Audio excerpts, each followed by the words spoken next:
Hi, my name is Tim, and I'm part of the leadership team here at Mutley. Apologies for not being with you in person, but I'm self-isolating due to COVID reasons. Also, apologies, I'm recording this on Saturday evening, which of course is the Saturday closest to bonfire night, so if you hear any loud bangs in the background, they are just fireworks. We're continuing our sermon series called Flawed Faith, looking at characters in the Old Testament, and today is Jeremiah. So let's start with a quick history lesson. Let's put this into context. Last week we were looking at Elijah, and Nick showed this map. This is the two kingdoms of Israel and Judah in about 900 to 850 BC. So what happened? That was the time of Elijah. So what happened after this? Well, in this period, the Middle East was dominated by major powers, much bigger than the kingdoms, these two kingdoms, Israel and Judah. The kingdom of Israel decides to make an alliance with the Assyrian Empire, one of those larger powers, and that was against the advice and teaching of the prophet Isaiah. Go and have a look in the book of Isaiah for that. But King Josiah of Israel, he also reaches out to the king of Egypt.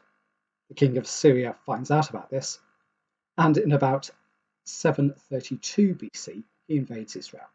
He takes the people of the kingdom off into exile, and the kingdom of Israel disappears. Meanwhile, the kingdom of Judah continued. Outside of Judah, there were some wider political events happening. So, in 612, Nineveh, the capital of Assyria, falls to the Babylonians. In 608, 4 years later, the king of Egypt takes an army to the aid of the Assyrians. But King Josiah of Judah goes out to meet the Egyptians in battle and is killed. In 605, the Babylonians under Nebuchadnezzar defeat the Egyptians. So by that point, the Babylonians have basically conquered both Assyria and defeated and nullified Egypt. And then they move on by invading Judah.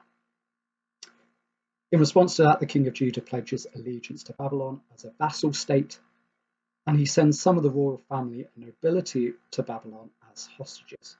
And that includes Daniel, who we'll be hearing about next week. However, in 597, possibly 598, historians are not 100% sure, Judah rebels against Babylon. They invade Judah again, they capture Jerusalem, they pillage the temple, and they take off the nobility and the prominent citizens into exile. So how does Jeremiah fit into this story? Well, his ministry as a prophet began in 626 BC, so before all of these dates that we're just looking at now. That's when King Josiah was still king, and he had a good relationship with Josiah, Jeremiah did. Josiah respected Jeremiah and took his messages seriously. And we see in 2 Chronicles chapter 35 that Jeremiah really mourned his death in 608. But Jeremiah did not get on as well with the series of kings that came next. Sometimes they would listen to him, but most of the times they would ignore him, or even sometimes they abused him. And it's interesting to note that when the prominent citizens of Jerusalem were carried off into exile, Jeremiah was not one of them. That was his standing in Jerusalem at the time. Jeremiah's prophetic messages were mainly about judgment and warning. The people of Judah had broken the covenant between themselves and God by worshipping other gods. He accuses the leaders of becoming corrupt, leading in rampant social injustice. Widows, orphans, and immigrants were being taken advantage of. And we can look at chapter 7 as a classic place where Jeremiah brings all these ideas together. After criticizing the worship of false idols and the treatment of the alien, the fatherless, and the widow, God, speaking through Jeremiah, says, "Go to Shiloh and see what I did there." Shiloh had been an important site before David captured Jerusalem, but by this point it was in ruins. In other words, unless you change your ways, Jerusalem will be destroyed. Even after the exile, Jeremiah's ministry didn't end, and that includes the letter which we heard a moment ago. Jeremiah tells those in exile that they will be there for 70 years before they can go home, and they should settle down, get married, seek the prosperity of the city which they are within. In other words, continue with everyday life. And they should ignore what some of the false prophets in Jerusalem are saying. So what were they saying? Well, if we go to chapter 28, we'll find this. This is the chapter just before our passage today. In the 5th month of that same year, the 4th year early in the reign of Zedekiah, king of Judah, the prophet Hananiah, son of Azur, who was from Gibeon, said to me in the house of the Lord, in the presence of the priests and all the people, "This is what the Lord Almighty, the King of Israel, says. I will break the yoke of the king of Babylon.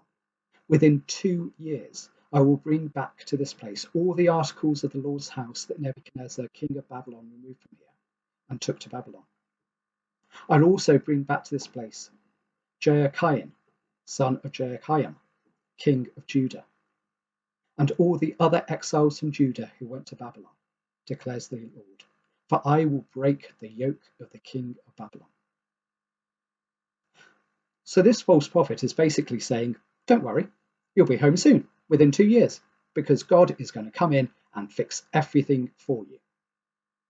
He's going to break the yoke of the king of Babylon. Of course, that completely ignores, the reasons for the exile in the first place. So what can we learn from this passage? What might God be teaching us about our own lives? I think there are distinct parallels between this time period and another couple of time periods. The first is the New Testament period, especially in the early Gentile church in the Roman Empire. Here we have a small community of believers that is living under a society where the majority do not share their beliefs. They're also living under a totalitarian regime which controls their freedoms, just like the exiles in Babylon. A lot of Paul's writings are wrestling with the challenges of how to live in that kind of society. The second is today, our modern age in the UK.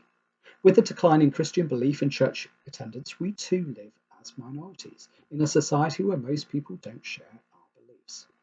Now, we don't have the political oppression. We live in a democracy with the freedoms that brings. But we do have in common with those in exile a history to look back upon.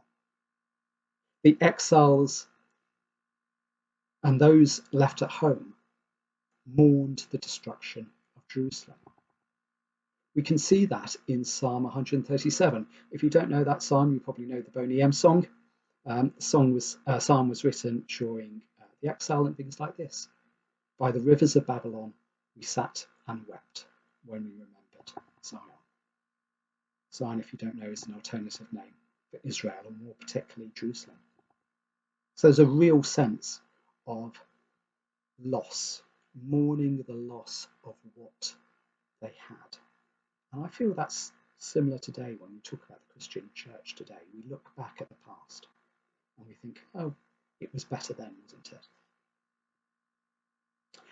So after sort of meditating on these passages over the last few weeks, I think there are 2 key lessons for us today.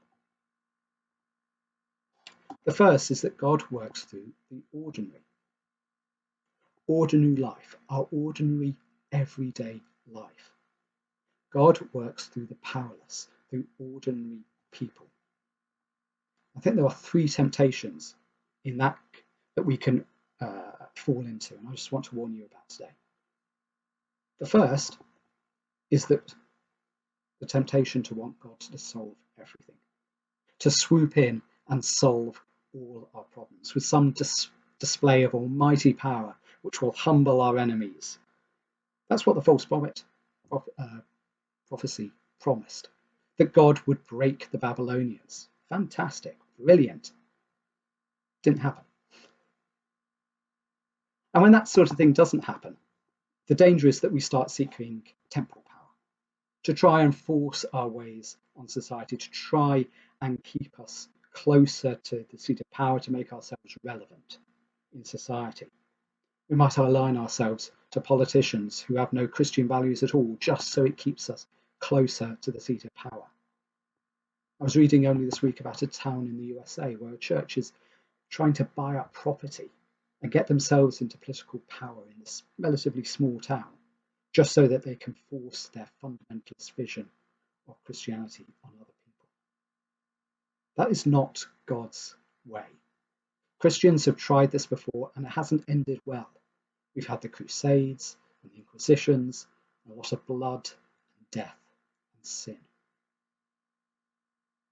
The third temptation is to cut ourselves off from society. We view them as unclean. There are Christians who say that in our post-Christian society that we need to metaphorically build a wall around ourselves and cut ourselves off to keep ourselves morally pure. That's the complete opposite of what God is telling those in exile to do. He's telling them to be a part of that society, to be an integral part of it, to do all of the normal things within it.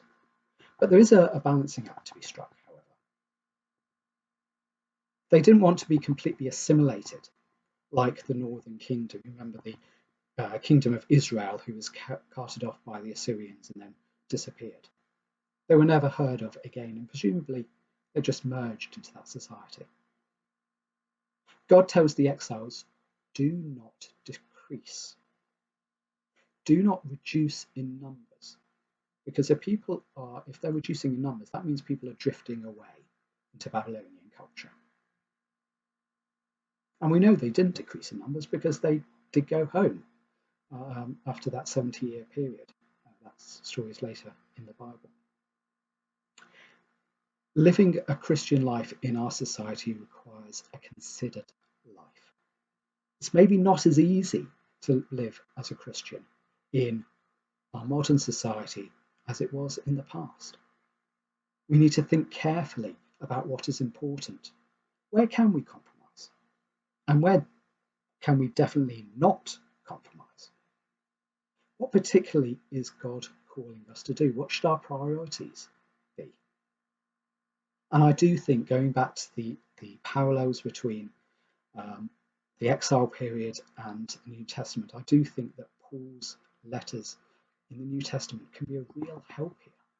There's a lot of wisdom there.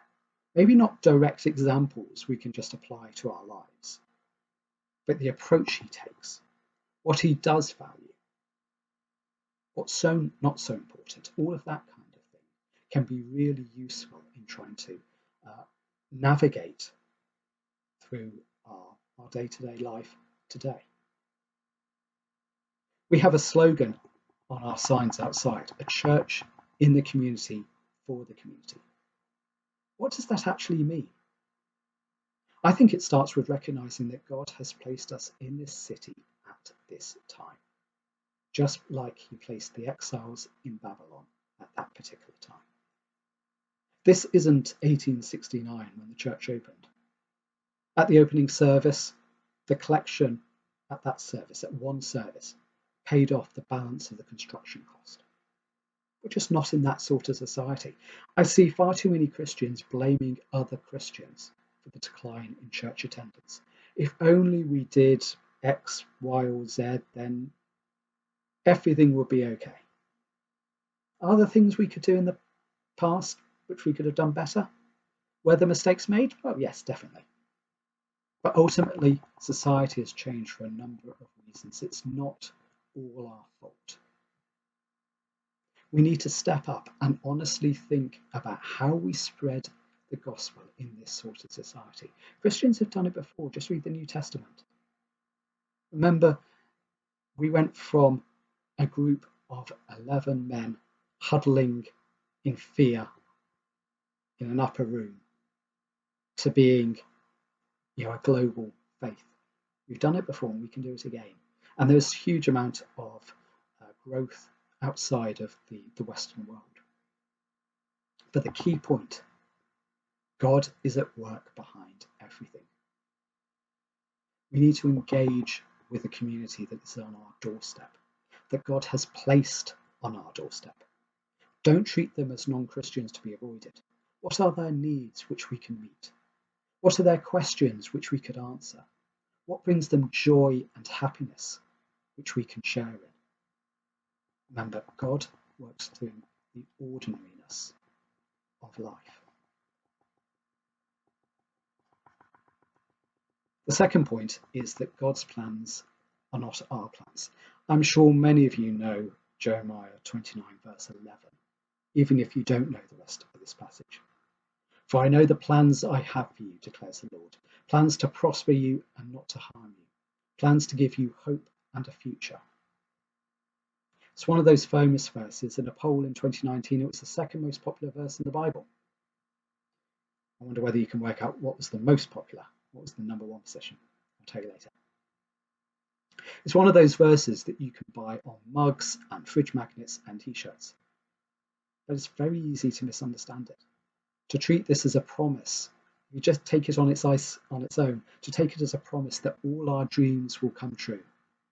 God is just a fairy godmother with a wand coming along to grant all our wishes, no matter how inappropriate or appropriate they are. Let's put it in context. Let's go back a verse. Go back to verse 10.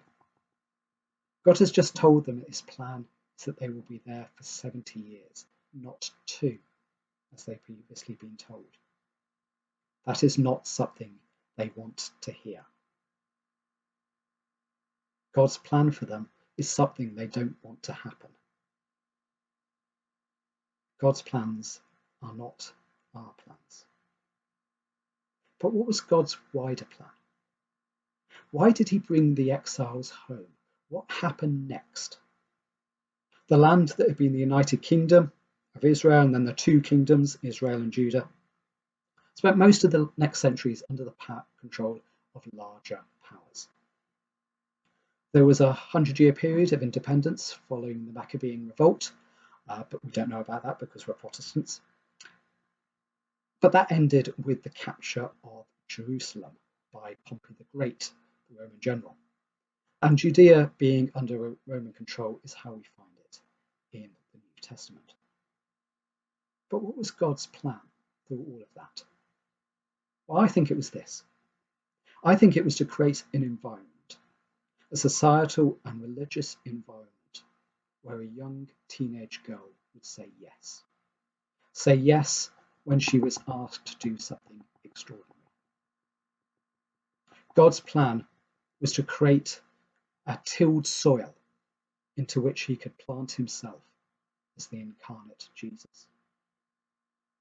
All these stories we've been hearing in the last couple of months, I think they're all about Jesus. Ultimately, why did God give Abraham and Sarah a child? Because of Jesus. Why did God call Moses? Because of Jesus. Why did God help Gideon defeat the Midianites? Because of Jesus. Why did God have a plan for David's life? Because of Jesus. It was all part of a master plan, a centuries, millennia long master plan, which leads to Jesus. And why did Jesus have to come? Because the exile to Babylon was not the first time that something like this had happened. Here we have a story about people who are given a land of their own, but they disobey God and are exiled from it. Does that sound familiar? Does it? It's the Genesis story again. And this exile is a consequence of that story, of that fall, of sin coming into the world. And things like this will continue to happen unless God defeated sin and death once and for all. And he did that by coming to earth in human form. He lived, he preached, he did the ordinary things. He ate, he drank, he laughed, he cried. And then he was executed in one of the most horrible ways ever created. but 3 days later he rose again, having defeated death, so that whoever believes in him shall not perish, but have eternal life. That's how John 3:16 puts it, and that is the answer to the question, what was number one in that poll of the most popular Bible verses? It's all about Jesus. As we look to the future, we need to keep our focus on Jesus, not on our own desires and wants. We need to make sure we're not distracted by the easy option, the story that fits our own desires best, just like the exiles believing the 2-year story, not the 70-year story. And we need to remember that God is working through us, through our everyday lives. And God's plans might not come to fruition in a short period. We might be waiting 70 years, like the exiles. We might be waiting 600 years, like the time period between the exile and the birth of Jesus. But that's okay, because it's not ultimately about us, it's about God's love for us, and showing that love to the world, to the city, to the community in which he has placed us. Let's focus on that. Amen.